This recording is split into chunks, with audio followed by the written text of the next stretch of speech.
Good morning, students. Today I will discuss your chapter in the Kingdom of Fools. Okay, इस chapter में क्या है? There was a king and the minister, and they ordered that everybody will work in night and sleep in day. Means वो रात में जगेंगे और दिन में सोएंगे. हर चीज़ वहाँ पर बहुत सस्ती है, केवल एक टूट देकर वो कोई भी चीज़ खरीद सकते हैं. उस शहर में एक साधु अपने चेले के साथ में, साधु कहिए या गुरु कहिए, अपने चेले के साथ में घूमने आते हैं. अब वो पूरा दिन घूमते हैं, उन्हें कहीं भी कोई भी शॉप खुली भी नहीं मिलती है, बहुत हैरान परेशान होते हैं. बट जैसे जैसे रात होने लगती है शॉप्स खुलने लगती हैं और उनको ये देखकर बड़ा आश्चर्य हुआ कि सब जगने लगे और पूरे शहर में चहल पहल हो गई. सब अपना अपना काम करने लगे और जैसे ही दिन हुआ वो फिर सो गए. तो गुरु ने चेले से कहा कि हमें इस शहर को छोड़ देना चाहिए, लेकिन चेले को वो शहर बड़ा पसंद आया कि यहाँ पे कोई परेशानी ही नहीं है, बस एक दो पैसा और अपना सारा काम कर लो, और ना ही कोई काम करने के लिए कह रहा, खाओ पियो और सो. तो गुरु ने उससे कहा कि जब तुझे मेरी ज़रूरत हो तब मुझे याद कर लेना. इन द किंगडम ऑफ फूल्स इसी की कहानी है. In the kingdom of fools means were idiots. Who were idiots? King and the minister. They didn't want to run things like other kings. क्यों थे idiots? क्योंकि वो और लोगों की तरीके से अपने राज्य को चलाना नहीं चाहते थे. So they decided to change night into day. Means वो दिन को रात में तो चेंज नहीं कर सकते थे, तो उन्होंने कैसे चेंज किया? उन्होंने बाय वर्क मीन्स उन्होंने ऑर्डर दिया कि हर व्यक्ति should be awake at night, रात में जगना चाहिए. इससे उन्होंने रात को दिन में चेंज किया. Till their fields and run their businesses only after dark.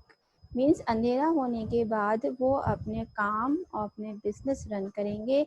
And go to bed as soon as the sun came up. और सोने चले जाएंगे जैसे ही सूरज निकलेगा. नॉर्मली हमारे हिसाब से क्या होता है, सूरज जैसे ही निकलता है वैसे ही हमारे लिए दिन होता है, और जैसे ही रात होती है वो हमारा सोने का, आराम करने का टाइम होता है. लेकिन किंग ने अपने हिसाब से क्या करा, दिन को रात में और रात को दिन में. Anyone who disobeyed would be punished with death. इसके साथ में उन्होंने क्या रूल लगा दिया कि जो कोई भी इसकी पालन नहीं करेगा, डिसोबेड इस आज्ञा का जिसने भी पालन नहीं करा, उसको डेथ का पनिशमेंट मिलेगा. The people did as they were told so fear of death. तो मौत के डर से लोगों ने वैसा ही करा जैसा राजा ने और उनके मिनिस्टर्स ने कहा.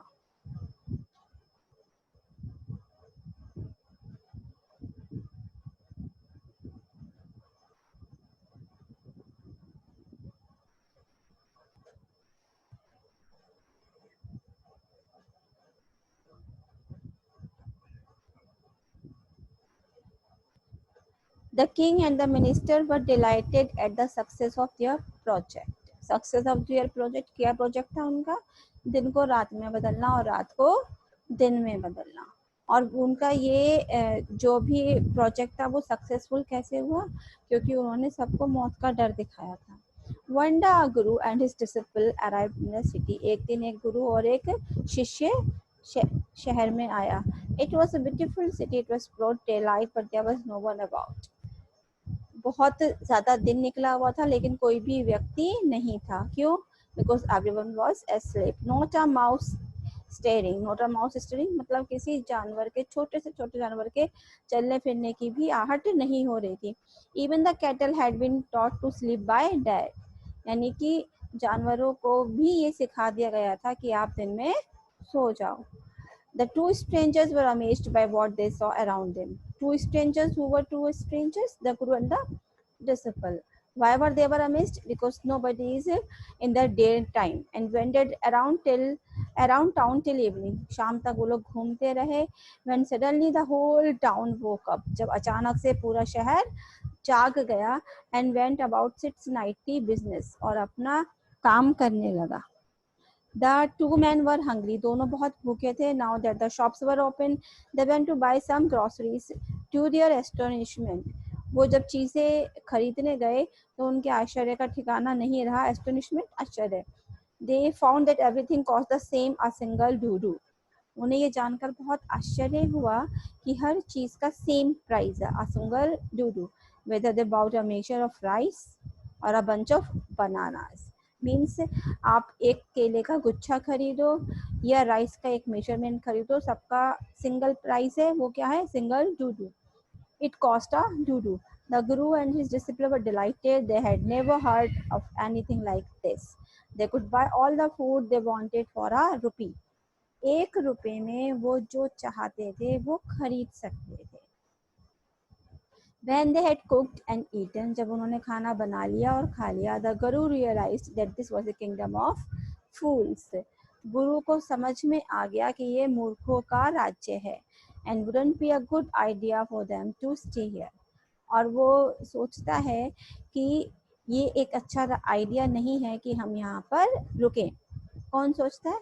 गुरु. कहाँ नहीं रुके? In the kingdom of fools. Why? Because they were behaving like idiots who were sleeping in daylight and working in night. This is no place for us. Let's go, he said to his disciple. But the disciple didn't want to leave the place. उसने अपने शिष्य से भी यही कहा, लेकिन शिष्य वो जगह नहीं छोड़ना चाहता था. Everything was cheap here. All he wanted was good, cheap food. The Guru said.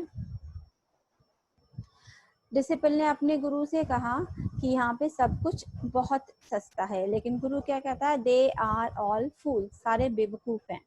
They won't last very long. ये बहुत समय तक नहीं चलेगा. And you can't tell what they will do to your next. और तुम उन्हें बता भी नहीं पाओगे कि उन्हें क्या करना चाहिए. But the disciple wouldn't listen to the guru's wisdom. लेकिन डिसिपल ने, शिष्य ने गुरु की बुद्धिमानी की बात नहीं सुनी. He wanted to stay. The Guru finally gave up and said, "Do what you want. I'm going," and left. तो गुरु ने कहा, जब उसके सिखाने से, समझाने से डिसिपल नहीं माना, तो गुरु ने फाइनली कहा कि अच्छा तुम वैसा करो जैसा तुम चाहते हो, मैं जा रहा हूँ. The disciple stayed on at his fill every day.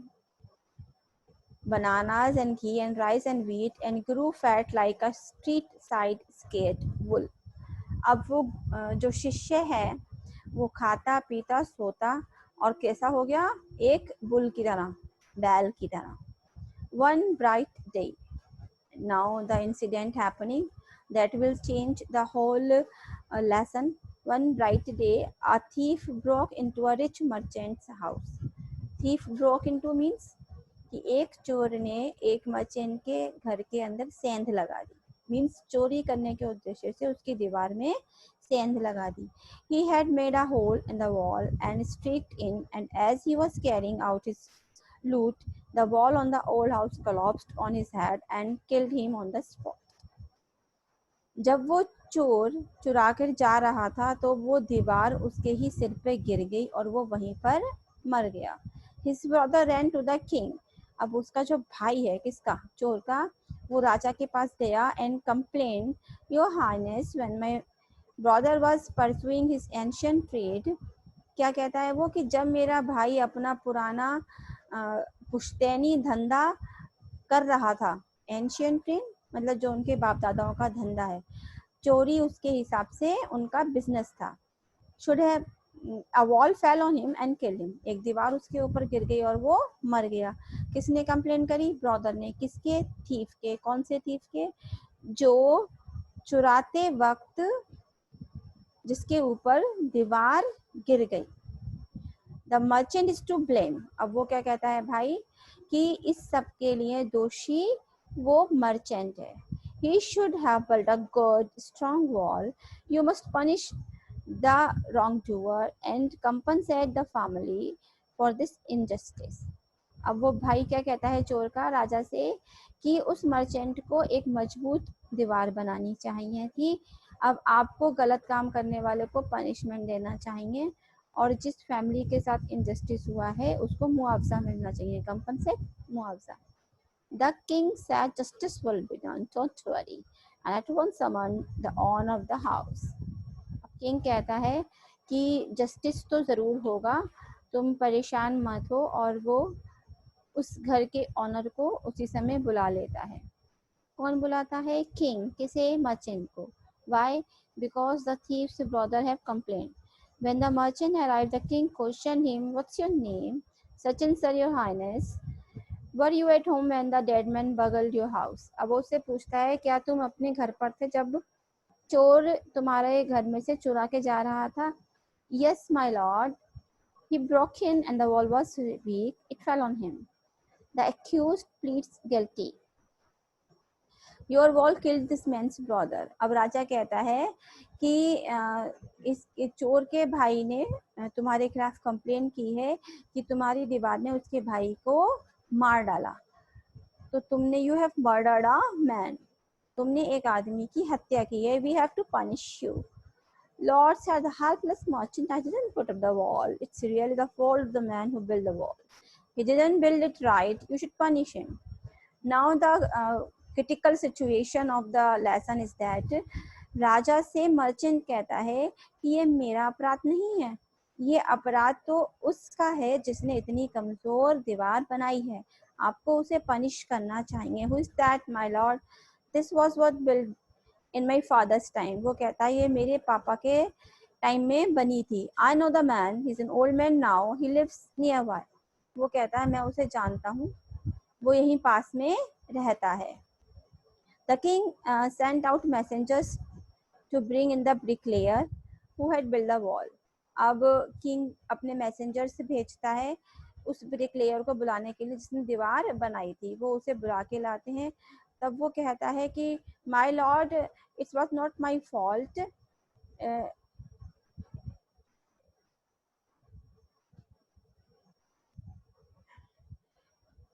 He said that the case deepens, you must look into it. It is not easy to judge at such complicated cases. Let's get that dancer wherever she is. वो कहता है कि जब भी मैं दीवार बनाता था, एक डांसिंग गर्ल उस गली से होके जाती थी और उसके एंकलेट्स, उसके पायल के घुंघरुओं की आवाज़ मेरा माइंड डिस्ट्रैक्ट करती थी। तो आपको सही न्याय करना चाहिए। तो राजा डांसिंग गर्ल को बुलाता है।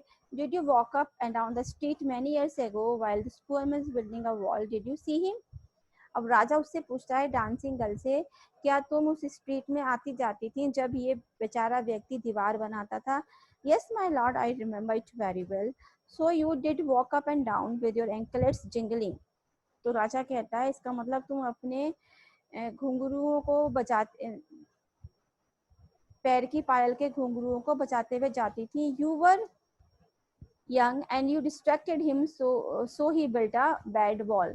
तो वो कहता है कि तुमने एक गरीब व्यक्ति को दीवार बनाते समय डिस्ट्रैक्ट किया है, इसलिए उसने एक खराब दीवार बनाई।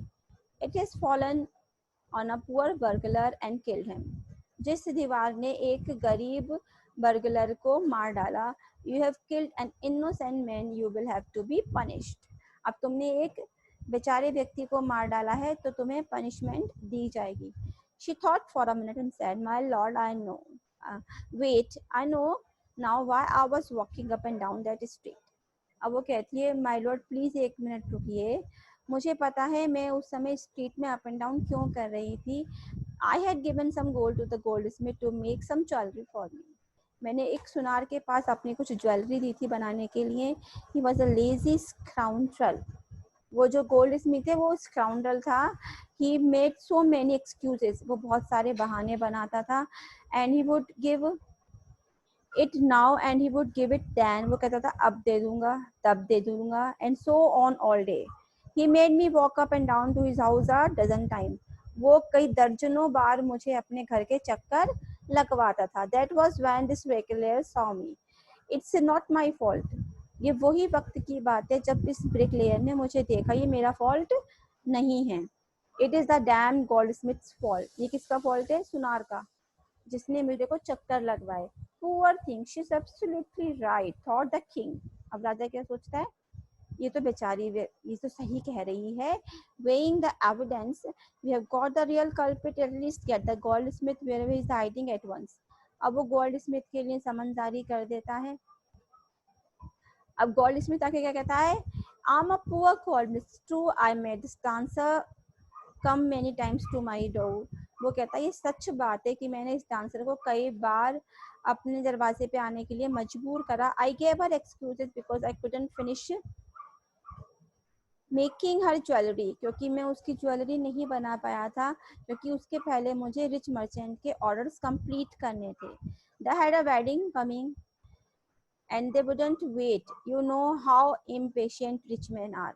वो कहता है कि आप जानते हो कि धनी व्यक्ति कितने इम्पेशेंट होते हैं, अधीर, जिन्हें वेट करना नहीं सुहाता है। तो मुझे उनका ऑर्डर कंप्लीट करना था, इसलिए मैं इस डांसिंग गर्ल का ऑर्डर पूरा नहीं कर पा रहा था।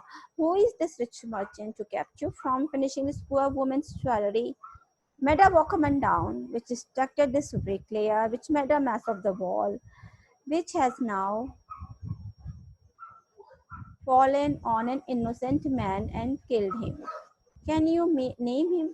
अब राजा पूछता है वो कौन सा मर्चेंट है जिसकी वजह से तुमने इस डांसिंग गर्ल को चक्कर लगवाए, और जिसकी वजह से ब्रिकलेयर अपनी दीवार नहीं सही बना पाया, और जिसकी वजह से एक पुअर बर्गलर मर गया। The goldsmith named the merchant and he was none other than the original owner of the house whose wall had fallen। ये कोई और नहीं था, वही मर्चेंट था जिसकी दीवार उस बर्गलर पर गिरी थी। Now justice had come full circle। Now justice has come full circle means घूम फिर के जो न्याय का पहिया है वो किस पर आ गया? मर्चेंट पे, जहां से शुरू हुआ था। Thought the king, राजा के हिसाब से। Back to the merchant when he was rudely summoned back to the court, he arrived crying, "It wasn't me, but my father who ordered the jewelry।" अब वो सौदागर कहता है ये मैं नहीं था, मेरे पापा ने ऑर्डर किया था ज्वेलरी के लिए। He said I'm innocent। Merchant कहता है ये तो उन्होंने कहा था, वो मर गए, मैं इनोसेंट हूँ। लेकिन किंग क्या कहता है? नहीं नहीं, जैसे कि फादर की जितनी भी प्रॉपर्टी होती है उसके लिए बेटा जिम्मेदार होता है, इसलिए अपने फादर के सिन के लिए तुम जिम्मेदार हो। तो राजा ने एक न्यू स्टैक के लिए ऑर्डर करा। ओके, वो स्टैक बनती है, लेकिन क्या होता है उस पर वो रिच मर्चेंट फिट नहीं बैठता है। अब वो क्या कहते हैं next step? What shall we do means फांसी लगाने के लिए एक वो खंभा टाइप का होता है जिसपे कि वो लटकता है गिल्टी व्यक्ति, उसे स्टैक कहते हैं। तो उस पे उसके ऊपर वो रिच मर्चेंट फिट नहीं बैठा, तो राजा अपने दरबारियों से पूछता है क्या करें। तो वो सब क्या कहते हैं कि एक ऐसे आदमी को ढूंढो जो उस स्टैक पर फिट बैठे। The irony of the situation, culprit को नहीं चढ़ाया जाना है, क्योंकि फांसी जहाँ पे लगनी है वहाँ पे कल्प्रिट फिट नहीं बैठ रहा है, तो एक ऐसे व्यक्ति को ढूंढो जो उस पर फिट बैठे। अब फिट कौन बैठता है? The disciple. Okay, what have I done wrong, I am innocent, I am a सन्यासी, ही क्राइड। वो कहता है कि मैं एक सन्यासी हूँ, मैंने कुछ गलत नहीं कहा, लेकिन कोई भी उसकी बात नहीं सुनता है। It's a royal decree means एक रॉयल ऑर्डर है कि जो फिट बैठे उसको फांसी पर चढ़ा दो। अब वो अपने गुरु की बातें इमेजिन करता है कि गुरु ने क्या कहा था। जब गुरु को याद करता तो guru saw everything in a vision, he had magic powers, he could see far. गुरु इतना मैजिकल था कि वो देख सकता था, उसने सारा विजन देख लिया। तो वो उसी समय वहां आ गया, और जैसे ही वो आता है वो पहले डिसिप्लिन को डांटता है और उसके कान में कुछ कहता है। तब वो राजा के पास जाता है और उनसे कहता है, ओ वाइजेस्ट ऑफ किंग्स, और राजाओं में सबसे बुद्धिमान, हु इज ग्रेटर द गुरु और द डिसिप्लिन। तो राजा कहता है कि गुरु। तो फिर वो कहता है तब तो मुझे स्टैक पर पहले चढ़ा दो। और उसके बाद इसे। जब ये डिसिपल सुनता है तो वो समझ जाता है और वो चिल्लाता है, नहीं नहीं मुझे। अब वो गुरु और डिसिपल दोनों लड़ने लगते हैं कि पहले कौन फांसी पर लटके। ये सब देख के राजा बड़े आश्चर्य में आता है कि ऐसा क्या हुआ है। तो गुरु उस जो किंग है उसके साथ एक अकेले में टॉक करता है और उससे पूछता है कि ऐसा क्या है कि तुम अब पहले मरना चाहते हो। तो राज गुरु कहता है कि जो कोई भी इस स्टैक पर पहले मरेगा वो अगले जन्म में राजा बनेगा और उसके बाद जो मरेगा वो मिनिस्टर। तो हम we are sick of our एस्टेक लाइफ, वो कहता है हम सन्यासी की जिंदगी से थक गए हैं। अब ये हमारा टर्न है कि हम एज किंग और एज मिनिस्टर लाइफ इंजॉय करें। तो आप पहले मुझे फांसी पे लटका दो फिर इसे। अब किंग एकदम से बहुत गहरे सोच में डूब जाता है। वो नहीं चाहता था कि ये किंगडम उसके हाथ से निकले। तो उसने क्या करा, उसने एक ऑर्डर और पास करा, it is not right for us to give over the kingdom to others in the next life, let's go on the stake ourselves and we will be reborn as king and minister again. वो अपने minister से कहता है कि हम इस stake पर लटक जाते हैं और अगले जन्म में हम किंग और हम मिनिस्टर होंगे। और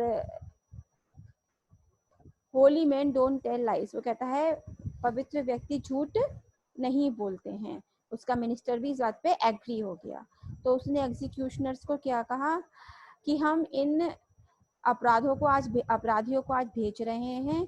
जो भी व्यक्ति पहले आता है उसे तुम पहले मौत दे देना और जो बाद में आएगा उन्हें बाद में।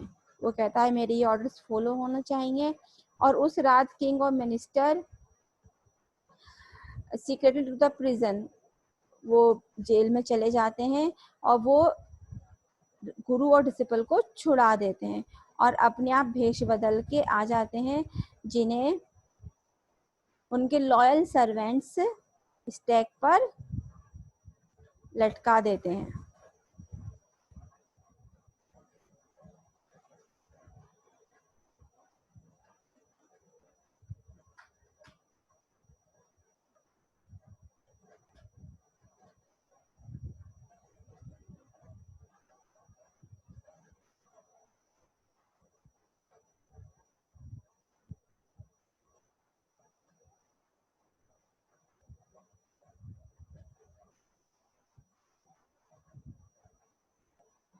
When the bodies were taken down to be thrown to crows and vultures, the people panicked. जब वो दोनों बॉडीज कौवों के लिए और वल्चर्स के लिए फेंकी गई तो लोग बड़े दुख में डूब गए क्योंकि उनके सामने किंग और मिनिस्टर थे। अब सिटी कंफ्यूजन में हो गई कि ये क्या हुआ। At night they मोर्न and discuss the future of the kingdom. रात में वो सब रोए और उन्होंने सोचा कि अब हमारे किंगडम का फ्यूचर क्या होगा। कुछ लोगों ने अचानक से उस गुरु और डिसिप्लिन के बारे में सोचा और उन्हें वहां पर ले आए। वो दोनों वहां से जाने की तैयारी कर रहे थे। We people need a king and a minister said someone. उन सब लोगों ने कहा कि हमें एक राजा और एक मिनिस्टर चाहिए। सब इस बात से एग्री थे। उन्होंने गुरु और डिसिपल से कहा कि आप हमारे किंग और मिनिस्टर बन जाओ। It didn't take many arguments to persuade the disciple, but it took longer to persuade the guru. Disciple तो बहुत जल्दी मान गया लेकिन गुरु बहुत देर में माना। They finally agreed to rule the kingdom of the foolish king and the silly minister on the condition that they could change all the old laws. वो केवल इसी शर्त पर उस राज्य को रूल करने के लिए तैयार हुए कि ये सारे ओल्ड लॉस चेंज हो जाएंगे। तब से क्या हुआ, night would again be night and day would again be day. तब से रात रात की तरह होने लगी और दिन दिन की तरह। And you could get anything for a to do, it became like any other place. और किसी भी तरीके से अब ये दिन की तरह काम करने लगे हैं और रात में सोने लगे हैं। So it is the kingdom of fools where you can see that if you are in the midst of fool, then you can face the very dangerous situation as disciple face. So students, it's all for your in the kingdom of fools. Just go through the video, and if you are having any problem, just ask me.